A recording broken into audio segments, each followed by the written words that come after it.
di jalanan atau kondisi di jalanan. Cuma sekarang aku mau bahas biaya hidup di Jatinangor. Masih mungkin berguna buat kalian yang berniat untuk kuliah di Jatinangor, baik itu di Unpad, ITB Jatinangor, IKOPIN ataupun ya IPDN kali. Yang pertama, tempat tinggal. Tempat tinggal ini kita bisa kategorikan ke 4 hal gitu. Yang pertama itu kosan tentu. Terus kedua tuh kontrakan, ketiga apartemen juga ada, dan yang keempat itu asrama.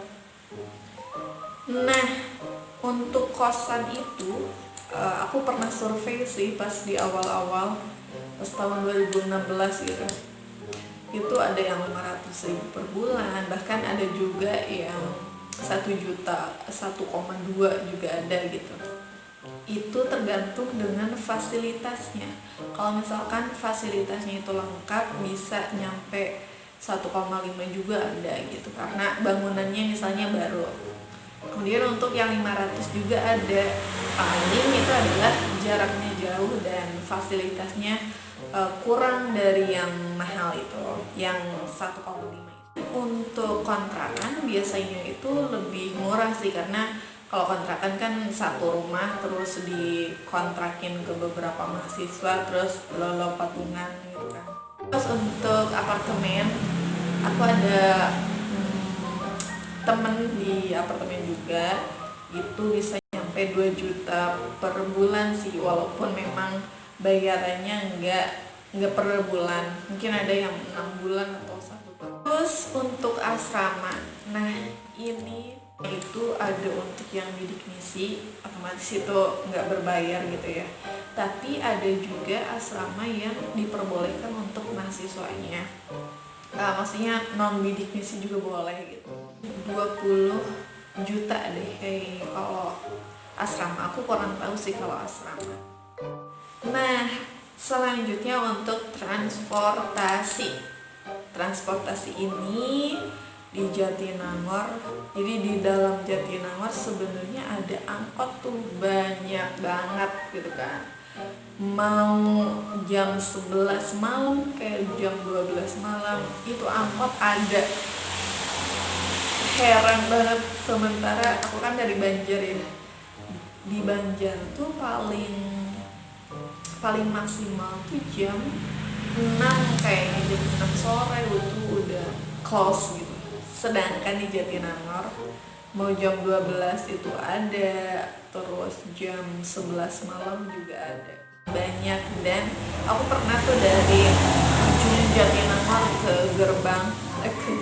ke ujung Jatinangor lagi tuh sekitar ya 5-10 ribu, gimana emang angkotnya sih. Itu untuk transportasi internal, ya maksudnya di dalam Jatinangor. Selain daripada angkot, ojek online juga sekarang sudah diperbolehkan masuk ke Jatinangor, karena dulunya kan ada begitulah antara ojek pangkalan sama ojek online. Kemudian untuk dari Jatinangor keluar area Jatinangor itu juga ada namanya Damri, itu 10.000. Kemudian ada travel juga.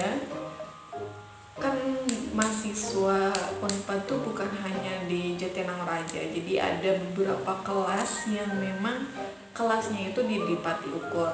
Nah, kisarannya adalah 10.000 kalau misalkan naik Damri. Kalau misalkan naik travel biasanya ada Arnes, Bilis, dan lainnya gitu, itu ada kisarannya 15-20.000.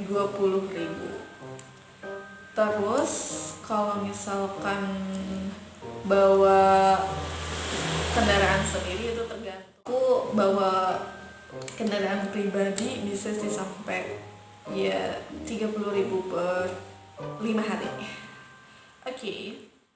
Oke, selanjutnya makan ini penting banget ya. Kalau makan ada warteg, ada ADD, kemudian Hipotesa, Barokah gitu kan, warteg. Kemudian kalau yang agak high gitu bakso, geprek bensu, ayam geprek bebas, ayam geprek rempah, dan lain sebagainya banyak juga.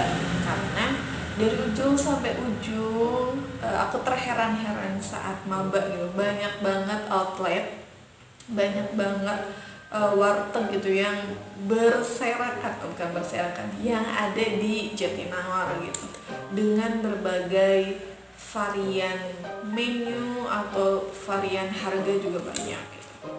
Nah, untuk satu kali makan 10.000 aja tuh bisa dapat ayam sama sama nasi gitu kan. Tapi ada juga ayam sama nasi itu bisa sampai 20.000 atau 30.000 gitu. Itu tergantung di mana kamu makan. Cuma yang paling terjangkau memang di warteg sih. Dan yang paling terjangkau lagi ya kamu masak gitu. Bisa aja kayak nasinya masak, terus lauknya bisa beli.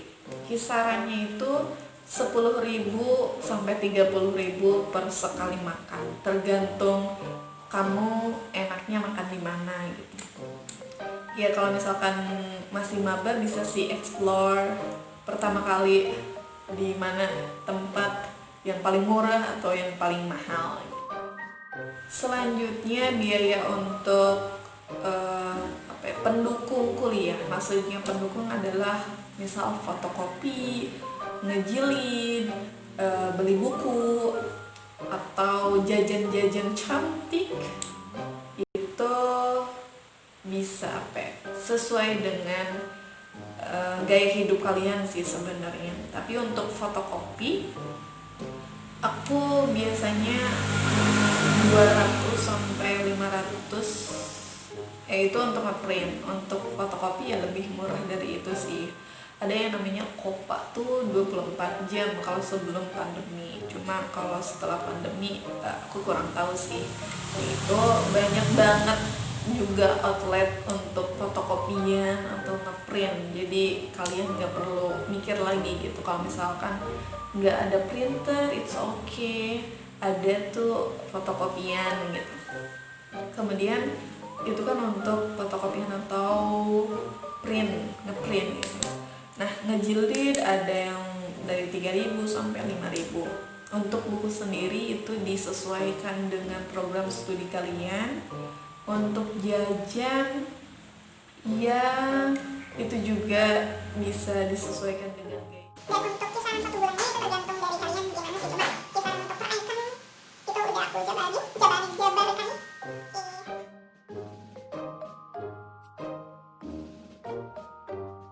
Sebenarnya bukan hanya di luar negeri. Kalau misalkan kalian rajin untuk mencari opportunity, peluang untuk part time job itu ada, karena aku juga kan part time job, and then dia membantu untuk kehidupan sehari-hari gitu kan, atau setidaknya nabung dari kayak gitu. Jadi di Jatinangor juga ada beberapa resto, tempat rumah makan gitu ya, rumah makan yang menyediakan part time job. Nah, untuk lebih lanjutnya aku bakalan share di video selanjutnya. Mudah-mudahan ada yang bisa diambil positifnya ya.